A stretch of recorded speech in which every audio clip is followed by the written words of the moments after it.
യേശുവിൽ ഏറ്റവും അനുഗ്രഹീതരായ പ്രിയപ്പെട്ടവരെ, ഏറെ സ്നേഹത്തോടെ, പ്രാർത്ഥനയോടെ, സന്തോഷത്തോടെ നിങ്ങളെല്ലാവരെയും ഈ സമയം ദൈവവചനം കേട്ട് പ്രാർത്ഥിച്ച് നിങ്ങളുടെ ജീവിതം ഒരു പടി കൂടെ ദൈവാനുഗ്രഹത്തിലെത്തിക്കുവാൻ ദൈവം തുറന്ന ഈ ഒരു ശുശ്രൂഷയെ ഓർത്ത് ഇതിൽ പങ്കെടുക്കുന്ന ഓരോ വ്യക്തികളെയും, കുടുംബങ്ങളെയും, യുവതി യുവാക്കൾ, മാതാപിതാക്കൾ, കുഞ്ഞുങ്ങൾ, സഭാവ്യത്യാസമില്ലാതെ എല്ലാവരെയും ഈശോയുടെ നാമത്തിൽ ഓർക്കുന്നു, പ്രാർത്ഥിക്കുന്നു.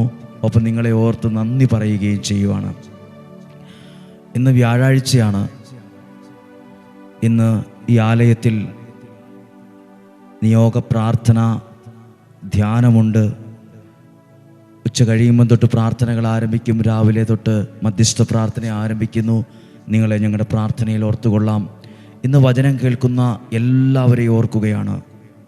ഇന്ന് ആദ്യമായ വചനം കേൾക്കുന്നവർ, ഒരുമിച്ച് പ്രാർത്ഥിക്കാൻ ഇന്ന് ഒരുങ്ങിയിരിക്കുന്നവർ, നിങ്ങളായിരിക്കുന്ന സ്ഥലം, വീട്, നിങ്ങളുടെ പ്രാർത്ഥനാ ആവശ്യങ്ങൾ സകലതിനെയും യേശുവിൻ്റെ കരങ്ങളിൽ കൊടുക്കുന്നു. നിങ്ങൾക്ക് വേണ്ടി പ്രാർത്ഥിക്കുന്നു. നിങ്ങളെ ദൈവകരങ്ങളിൽ ഏൽപ്പിച്ചു തരുന്നു. നിങ്ങളുടെ ആരോഗ്യത്തെ, ജീവിതത്തെ, കുടുംബത്തെ, ശുശ്രൂഷകളെ എല്ലാം ഏൽപ്പിച്ചു തന്ന് പ്രാർത്ഥിക്കുന്നു. ഏറെ പ്രതീക്ഷയോടെ, പ്രാർത്ഥനയോടെ ഇന്ന് ഈ ദൈവവചനം നമുക്ക് ശ്രദ്ധിക്കാം. 2 രാജാക്കന്മാരുടെ പുസ്തകം 2-ാം അധ്യായം 19 മുതലുള്ള ദൈവവചനങ്ങളാണ് ഒന്ന് ശ്രദ്ധിക്കുന്നത്. അതിലെഴുതിയിരിക്കുന്ന വാക്യങ്ങൾ വായിച്ചിട്ടത് പറയുമ്പോൾ നിങ്ങൾക്കത് മനസ്സിലാകും. ഞാനത് വായിക്കാം. 2 രാജാക്കന്മാരുടെ പുസ്തകം 2-ാം അധ്യായം 19-ാമത്തെ വാക്യം. നഗരവാസികൾ ഏലീശ എന്ന പ്രവാചകനോട് പറഞ്ഞു, അങ്ങ് കാണുന്നില്ലേ, ഈ പട്ടണം ജീവിക്കാൻ പറ്റിയതാണ്, നല്ലതാണ്, ഈ ടൗണ് നല്ലതാണ്, ഈ പട്ടണമൊക്കെ നല്ലതാണ്. എന്നാൽ ഇവിടെയുള്ള വെള്ളം മലിനവും നാട് ഫലശൂന്യവുമാണ്. ഈ സ്ഥലം നല്ലതാണ്, ഈ പട്ടണമൊക്കെ നല്ലതാണ്, പക്ഷെ ഇവിടെ വെള്ളം ശരിയല്ല, ഇവിടെയുള്ള നാട് ഫലശൂന്യമാണ്, എന്ത് നട്ടാലും ഉണ്ടാവില്ല. അതുകൊണ്ട് ഞങ്ങൾ ഒത്തിരി അസ്വസ്ഥതയിലാണ്, പ്രതിസന്ധിയിലാണ്, പ്രയാസത്തിലാണ്. ഞങ്ങൾ എന്തു ചെയ്യണമെന്ന് അറിയാതെ നിൽക്കുകയാണ്. നാട് ഫലശൂന്യമാണ്. എന്തു ചെയ്യും? അധ്വാനിക്കുന്നുണ്ട്, ഫലമൊന്നുമില്ല. രാപകലില്ലാതെ കഷ്ടപ്പെടുന്നുണ്ട്, ബിസിനസ് നടത്തുന്നുണ്ട്, പക്ഷെ ഫലശൂന്യമാണ്, ഫലമില്ല. എന്തു ചെയ്യണം? അപ്പോൾ പ്രവാചകന്റെ വാക്കുകൾ, അത് എങ്ങനെയാണ് ദൈവനാമത്തിൽ പ്രവാചകൻ പറഞ്ഞത്? 20-ാമത്തെ വാക്യം. ഒരു പുതിയ പാത്രം കൊണ്ടുവന്ന് അതിൽ ഉപ്പിടുവിൻ എന്ന് പറഞ്ഞു.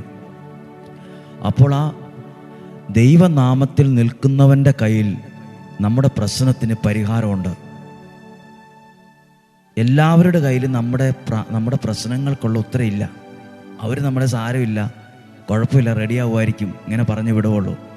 എന്നാൽ ദൈവനാമത്തിൽ നിൽക്കുന്നവൻ, എന്തു പ്രയാസം ആ ദൈവനാമത്തിൽ നിൽക്കുന്നവനോട് പറഞ്ഞാലും അവൻ പ്രാർത്ഥിച്ച പ്രശ്നത്തിന് പരിഹാരം കൽപ്പിക്കുകയാണ്.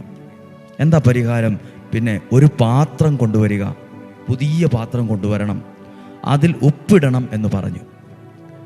പിന്നെ നാട് ഫലശൂന്യമാണ്, വെള്ളം കൊള്ളൂല, അതിനിപ്പോൾ പാത്രം കൊണ്ടൊന്ന് ഉപ്പിട്ടിട്ടെന്ന് കാണിക്കാനാണ്?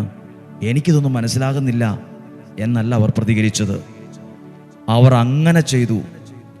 ആ ദൈവഭക്തൻ, ആ പ്രവാചകൻ, എലീശ പ്രവാചകൻ പറഞ്ഞ പോലെ പുതിയ പാത്രവും ഉപ്പും കൊണ്ടുവന്നു.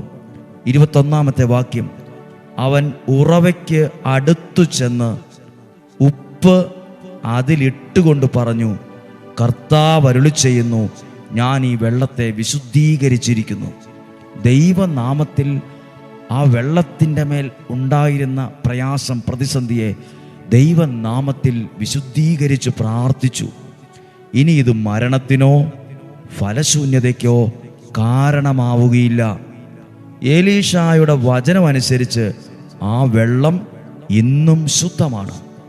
പ്രിയപ്പെട്ടവരെ, നമ്മൾ ചിലപ്പോൾ പറയും, ഈ വീടിനെന്തോ കുഴപ്പമുണ്ട്, ഈ മുറിക്കെന്തോ കുഴപ്പമുണ്ട്, ഈ സ്ഥലത്തിനെന്തോ കുഴപ്പമുണ്ട്, അതുകൊണ്ടാണ് നമുക്കെല്ലാം ഇങ്ങനെ വരുന്നത്. സ്ഥലമൊക്കെ നല്ലതാ, പക്ഷേ ഫലശൂന്യമാ. എന്നാൽ ഇന്ന് ഈ വചനം കേൾക്കുമ്പോൾ നിങ്ങളുടെ ഭവനത്തെ, നിങ്ങളായിരിക്കുന്ന സ്ഥലത്തെ ദൈവനാമത്തിൽ നിന്നുകൊണ്ട് ഏലീശായെ പോലെ എളിമയോടെ ഞാനും നിങ്ങൾക്ക് വേണ്ടി പ്രാർത്ഥിക്കട്ടെ. നിങ്ങളുടെ വീടിനെ നോക്കി, നിങ്ങളുടെ ജീവിതത്തെ നോക്കി ദൈവനാമത്തിൽ നിങ്ങളെ വിശുദ്ധീകരിച്ച് പ്രാർത്ഥിക്കട്ടെ.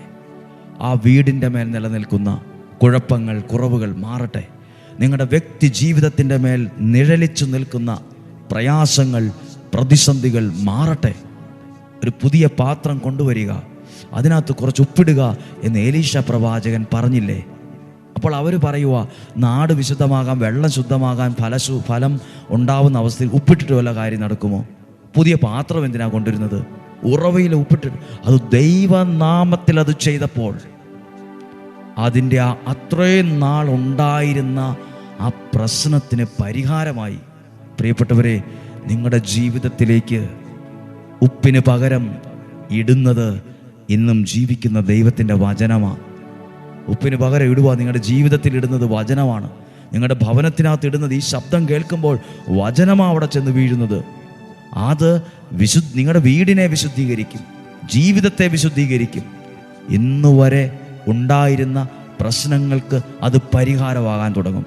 ഇന്നുവരെ അലട്ടിയിരുന്ന ആ മരണത്തിനും ഫലശൂന്യതയ്ക്കും കാരണമാകുന്ന വിഷയം എന്താകട്ടെ, പ്രയാസം എന്താകട്ടെ, വെല്ലുവിളി എന്തായിക്കൊള്ളട്ടെ, പ്രതികൂലങ്ങൾ എന്തുമായിക്കൊള്ളട്ടെ, മന്ത്രമോ കൂടോത്രത്തിൻ്റെയോ ക്ഷുദ്രപ്രയോഗത്തിൻ്റെയോ തിന്മയുടെ സ്വാധീനങ്ങളുടെയോ എന്തിൻ്റെ കാര്യത്തിൻ്റെ മേലാണേലും അതിന്മേൽ നിൽക്കുന്ന സകല തിന്മകളും അശുദ്ധിയും മാറിപ്പോകും. ദൈവത്തിൻ്റെ ഒരു ഇടപെടൽ അവിടെ ഉണ്ടാകും.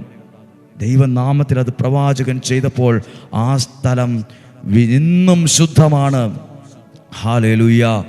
അങ്ങനെയെങ്കിൽ ഒരു നിമിഷം പ്രാർത്ഥിച്ചേ, കർത്താവേ, അങ്ങയുടെ വചനം കേട്ടുകൊണ്ടിരിക്കുന്ന ആയിരക്കണക്കിന്, പതിനായിരക്കണക്കിന്, ലക്ഷക്കണക്കിന് കുടുംബങ്ങളിലേക്ക് ആ പ്രവാചകൻ ഉപ്പ് കൊണ്ടുവന്ന് അതിൽ ഇട്ടതുപോലെ കർത്താവേ, ഇന്നും ജീവിക്കുന്ന വചനം ഈ ജീവിതങ്ങളിൽ ഇടുകയാണ്. ഞാൻ ജീവിക്കുന്ന വചനം ഈ പ്രിയപ്പെട്ടവർക്ക് കൊടുക്കുകയാണ്.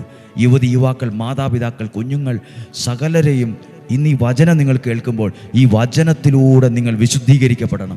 ഈ വചനത്തിലൂടെ നിങ്ങളുടെ ഭവനം അനുഗ്രഹിക്കപ്പെടണം, ജീവിതം അനുഗ്രഹിക്കപ്പെടണം. യേശു പറഞ്ഞില്ലേ, ഞാൻ എൻ്റെ വചനം നിമിത്തം നിങ്ങൾ ശുദ്ധീകരിക്കപ്പെട്ടിരിക്കുന്നു. വചനം ഒരാളെ വിശുദ്ധീകരിക്കാൻ, അന്നുവരെ ഉണ്ടായ കുഴപ്പങ്ങൾ, കുറവുകളെ പരിഹരിച്ച് അതൊരു അനുഗ്രഹത്തിൻ്റെ തലത്തിലേക്ക് എത്തിക്കാൻ ഈ കേൾക്കുന്ന വചനത്തിന് ശക്തിയുണ്ട്, ഈ വചനത്തിന് ജീവനുണ്ട്. ആമേൻ. അങ്ങനെയെങ്കിൽ പ്രാർത്ഥിക്കട്ടെ. കർത്താവേ, അങ്ങയുടെ വചനം ശ്രവിക്കുന്ന എല്ലാവരെയും ഓർക്കണമേ, എല്ലാവരെയും സ്വീകരിക്കണമേ.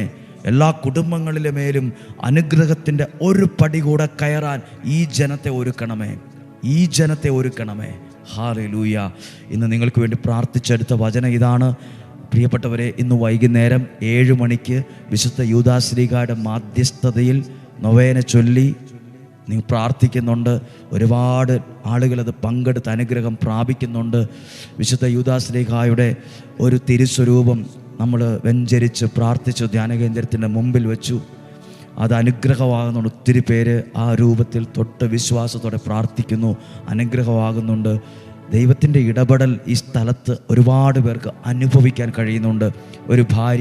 ഒരു ഭർത്താവ് ഭാര്യ പറഞ്ഞ കാര്യം എങ്ങനെയാണ്, എനിക്ക് ഈ ഭർത്താവ് എന്ന നിലയിൽ ഈ മനുഷ്യനെ സ്നേഹിക്കാൻ പറ്റുന്നില്ല, ഒട്ടും അംഗീകരിക്കാൻ പറ്റത്തില്ല, ഉൾക്കൊള്ളാൻ പറ്റുന്നില്ല. പക്ഷെ നിയോഗത്തിൽ പ്രാർത്ഥിച്ചു, തകർന്നു പോകേണ്ട സ്ഥാനത്താ ആ കുടുംബത്തെ ദൈവം എഴുന്നേൽപ്പിച്ചത്, രക്ഷിച്ചത്, ഉയർത്തിയത്, ഒരുമിച്ച് കൊണ്ടുവന്നത്. അങ്ങനെ പറയാൻ ഒരുപാടുണ്ട്. ദൈവത്തിൻ്റെ അത്ഭുതങ്ങൾ നിങ്ങളിൽ നടക്കട്ടെ. ഇന്ന് വൈകുന്നേരം 5 മണിക്ക് വിശുദ്ധ കുർബാന ശേഷം നൊവേന ചൊല്ലി പ്രാർത്ഥിച്ച് ശുശ്രൂഷ നിയോഗം സമർപ്പിക്കുന്നുണ്ട്. നിങ്ങളെ ഓർത്ത് പ്രാർത്ഥിക്കുന്നു.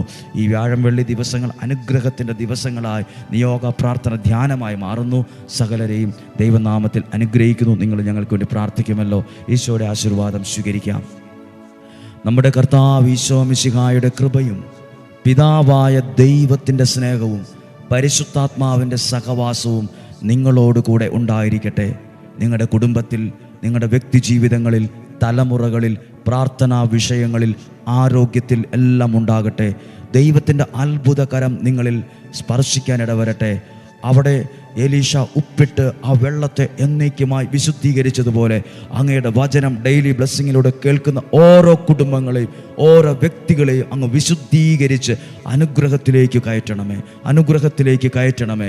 നിങ്ങൾ ആയിരിക്കുന്ന വീട്, താമസിക്കുന്ന ഇടം വിശുദ്ധീകരിക്കപ്പെടട്ടെ. നിങ്ങളുടെ ശിരസ് മുതൽ പാദം വരെ ശരീരത്തിൻ്റെ അകവും പുറവും വിശുദ്ധീകരിക്കപ്പെടട്ടെ. അങ്ങയുടെ നാമത്തിന് അനുഗ്രഹം ഉണ്ടാകട്ടെ. ദീർഘായുസ്സും ആരോഗ്യവും സമ്പത്തും ഐശ്വര്യവും ദൈവം തരുന്നത് എന്നും നിങ്ങളിൽ നിലനിൽക്കട്ടെ.